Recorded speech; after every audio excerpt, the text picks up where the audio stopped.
Ցուցարարները սկսեցին ոչ թե միայն խաղաղ ցույց անել, այլ մտան կռվի մեջ ոստիկանության դեմ, այլևս չեն կրթվում հանգիստ, ծեծվում, այսպես ասած, այլ դիմադրում են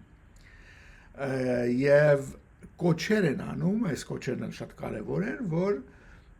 Մահ Խոմեյնիին, այդ առաջնորդին կրոնական, իրենց արդեն ամենաերկար նստած աթոռին դիկտատորն աշխարհում 85 տարեկան եւ հիվանդ։ Հիշում եք, երբ որ մակուցությունները հարեցին Ամերիկան, Իսրայելը, ինքը փախել էր միտեղ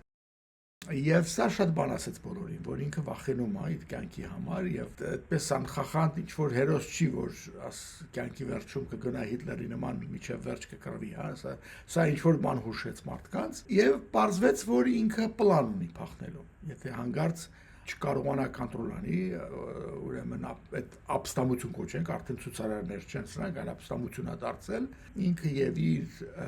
իր թագաժառանգ տղան, որը պիտի իրանից հետո դառնար առաջնորդը Իրանի, եւ մոտ 30 հոգի իրենց ամենամոտիկ մարդիկ պիտի փախնեն երկրից, եթե հանգարց ուրեմն RCG-ն, Իրանի իսլամական թեղափոխական այդ իրենց բանը ռազմական ուժը, որ հիմնական ռեժիմ պահողն է, այդ բոլոր արտաքին աշխարհում գործողություններ անում եւ այլ։